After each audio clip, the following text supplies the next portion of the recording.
हल्का कुरा टच तपाईँ भतिज थियो नि त्यसले जाजरगुडी भने मन पर्दैन भनेपछि मैले जाजरगुडी सर्ट पाएपछि मान्छे जिराउन सक्दैन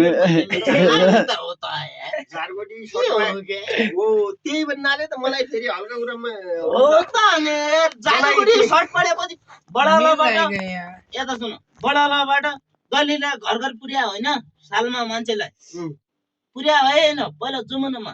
यस्तो हो नि जाजरकोटीले घर घरमा गलीलाई खेती पुर्या होइन हो त्यो त्यो मान्यता अनुसार म बोलेको त्यो अवस्था नै यता सुन्नु त्यो अवस्थासँग अहिले बोल्न मिल्दैन किन बोल्न मिल्दैन जाजरकोटी पुर्या मन पर्दैन भने गलीले घर घर पुर्या जाजरकोटीले हो त यस्तो हो नि कुरा जस्तै तपाईँ जय गर्नु मलाई एकसट हानेर मारेर देखाउनुहोस् मैले अघि नै भने तपाईँ प्रत्यक्ष प्रसार भयो तपाईँ म मान्ने भयो भए अघि नै फुटुटी मार्जिन मान्छे हो त यार तर तपाईले जस्तै यता सुन्नु अहिलेको परिस्थितिमा के छ भनेपछि जमाना अनुसार तपाईलाई 100 हान्यो भने मेरो पैसा चिला हो त मैले अधा छु नि अब आउ पैसा पनि माग्दैन म सुर्खेतमा बस्नुला 8 वर्ष भइसक्यो सुर्खेत कुन ठाउँ बस्नुहुन्छ हो तपाईँ कुन ठाउँ भन्नुहुन्छ त्यहाँ नजिकको लोकेसन भन्नु न लोकेसन भन्नु न नै तपाईँ कहाँ भन्नुहुन्छ त्यो लोकेसन भन्नु न यी केटाहरुलाई सोध्नु न यार म सुर्खेत बस्नुला कति वर्ष भयो कतादेखि हो भन्नु न त्यहाँ लोकेसन कस्तो ल एयरपोर्ट त्यसपछि मेरो आले जस्तो लाग्छ किन सुर्खेत भने एयरपोर्ट त्यसपछि सुब्बा यति कुरा बुझ्नु कि सुर्खेत भने मेरो आली हो मसुरी खेत अरे मसुरी खेत वीरेन्द्रनगर सुर्खेत नेताहरू गुण्डाहरू भन्नु सुर्खेत भने मेरो घर हो यति विश्वास गर्नु खडकबार बस्नु त सोध्नु मुझे यहाँ पुग्या कोही नेता होला त्यो अनि तपाईँको त्यहीलाई सोध्नु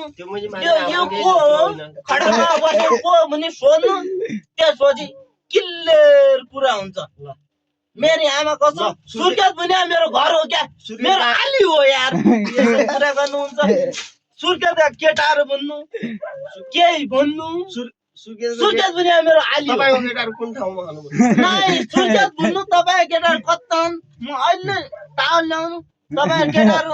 हुने ठाउँमा फोन गरिन भने ठुक्क भन्नु यो चाहिँ ठुक्क भन्ने खाऊ सुर्खेत तपाईको कति ठाउँमा सुर्खेत भने मेरो घर हो क्या आली हो सुर्खेत मेरो भाडा कुरा छोड्नु क्या मेरो प्योर घर केटाहरू यही त खाना सुर्खेत काठमाडौँमा पनि मेरो एउटा घर हो के तेरी कुरा गर्नुहुन्छ काठमाडौँको कुरा गर्नुहुन्छ सुर्खेत काठमाडौँ तपाईँ कुन ठाउँमा घुम्न हाल्नु तपाईँ बार्गेन गर्न खोज्या मसँग च्यालेन्ज दिन खोज्या हो तपाईले सुर्खेत र काठमाडौँ भने नेपालगञ्ज घर हो क्या यार नेपालगञ्ज राजा त्यसपछि लिएर नेपालगञ्ज एयरपोर्ट त्यो भन्नु त्यो मान्न कहिले हो त्यहाँ गत्तमा सुर्खेत के काम गर्छ यति विश्वास गर्नु न्यायाधीश केही होइन होला तपाईँ न्यायाधीश नभए पनि त भारे बुढी त होला भारे बुढी भए पनि ठुलो मान्छे हो त अनि यार कति ठुलो मान्छे हो भन्नु त